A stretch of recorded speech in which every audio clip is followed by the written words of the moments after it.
Hello friends, आज हम लोग भाग 2 देखेंगे। भाग 1 कर लिए तो भाग 2 में क्या है, नागरिकता है। नागरिकता भाग 2 में है, जो 5 से 11 तक है। अनुच्छेद 5 से 11 तक है, ठीक। 5 से 11 तक है। तो नागरिकता पहले देखते हैं, नागरिकता किसको कहते हैं। तो कोई भी देश अपने मूल निवासियों को, ठीक, मूल निवासियों को कुछ विशेष अधिकार देता है। इन अधिकारों को ही नागरिकता कहा जाता है, ठीक। भारत में एकहरी नागरिकता है, ठीक ना। भारत में एकहरी नागरिकता है, ठीक। अर्थात हम केवल देश के नागरिक हैं, राज्यों के निवासी हैं, ठीक ना। नागरिक नहीं है राज्यों के। जैसे भारत देश है तो भारत देश के हम लोग नागरिक हैं, राज्यों के निवासी हैं, नागरिक नहीं, ठीक। और नोट में देख लेते हैं हम लोग। नोट, भारत में नागरिकता ब्रिटेन से लिया गया है। ये सब एग्जाम्स में आता है, ठीक ना।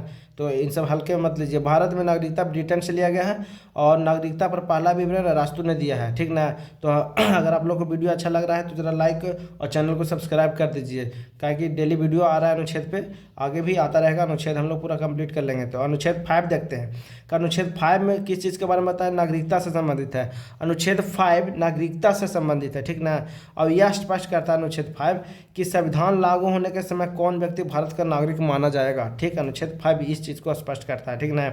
अनुच्छेद 6 पाकिस्तान से भारत आए लोगों की नागरिकता के बारे में बताता है, ठीक। अनुच्छेद 6 पाकिस्तान से भारत आए लोगों की नागरिकता के बारे में बताता है। अनुच्छेद 7 स्वतंत्रता के बाद भारत से पाकिस्तान चले गए ऐसे व्यक्ति जो संविधान बनने से पहले लौट आए तो उन्हें नागरिकता दे दी जाएगी, ठीक ना। तो 6 और 7 रिलेवेंट आज की डेट में है ही नहीं, ठीक ना।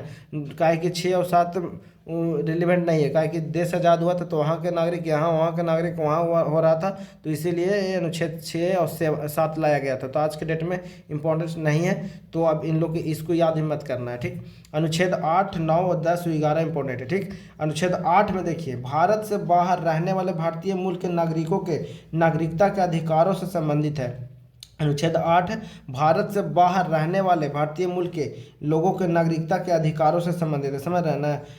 सब जैसे कि विदेशी भरा नौकरी करने गए फिर भी भारत की नागरिकता समाप्त नहीं होगी। जैसे अनुच्छेद 8 इस चीज़ को बताता है, जैसे अब भारत देश के नागरिक हैं, अब कहीं कोई विदेश में काम करने गए या घूमने गए या पढ़ने गए या नौकरी करने गए तो आपका भारत का नागरिकता ख़त्म नहीं होगा, ठीक ना। तो इस चीज़ के बारे में बताता है अनुच्छेद 8। लेकिन आप वहाँ घूम रहे हैं, पढ़ रहे हैं, रह रहे हैं तो नागरिकता बना रहेगा। जैसे आप वहाँ का नागरिकता लिए तो भारत का नागरिकता आपका ख़त्म, ठीक ना। तो अनुच्छेद 9 देखते हैं। विदेशी नागरिकता लेने पर भारत की नागरिकता समाप्त कर दी जाएगी, इस चीज़ को स्पष्ट करता है, ठीक। अनुच्छेद 9 कि अगर आप कोई और देश की नागरिकता लेते हैं तो मतलब भारत का नागरिकता खत्म हो जाएगा। अनुच्छेद 9 इस चीज़ को स्पष्ट करता है। तो याद रखिए एक लाइन में, अनुच्छेद 9 विदेशी नागरिकता लेने में भारत की नागरिकता समाप्त कर जाएगी।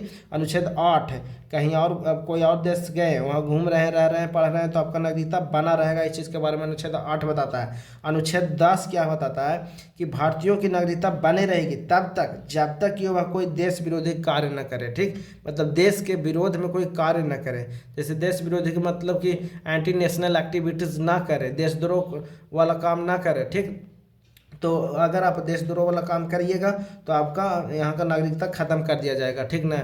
जैसे कि आप अपने देश के झंडे का मजाक उड़ाइएगा, संविधान का मजाक उड़ाइएगा तो ये सब देश विरोधी कार्य है, ठीक। तो ये सब काम करिएगा या शत्रु राष्ट्र का मतलब सहयोग दीजिएगा तो इस चीज़ आप करिएगा तो अनुच्छेद 10 के तहत आपका मतलब नागरिकता है जो ख़त्म कर दिया जाएगा। अनुच्छेद 11 क्या कहता है कि नागरिकता संबंधी कानून कौन बनाएगा, तो संसद बनाती है और यह जिम्मेदार गृह मंत्रालय को दी जाएगी। तो जितना भी नागरिकता से संबंधित कोई भी कार्य करेगा तो गृह मंत्रालय करेगा और संसद बनाती है उसको, ठीक ना।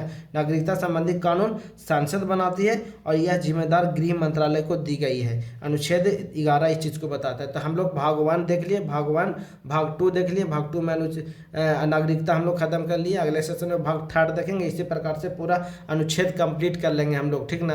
फटाफट करके पूरा अनुच्छेद खत्म कर लेंगे। तो आज वीडियो को यहीं समाप्त करते हैं। अगले सेशन में हम लोग भाग 3 देखेंगे, ठीक है।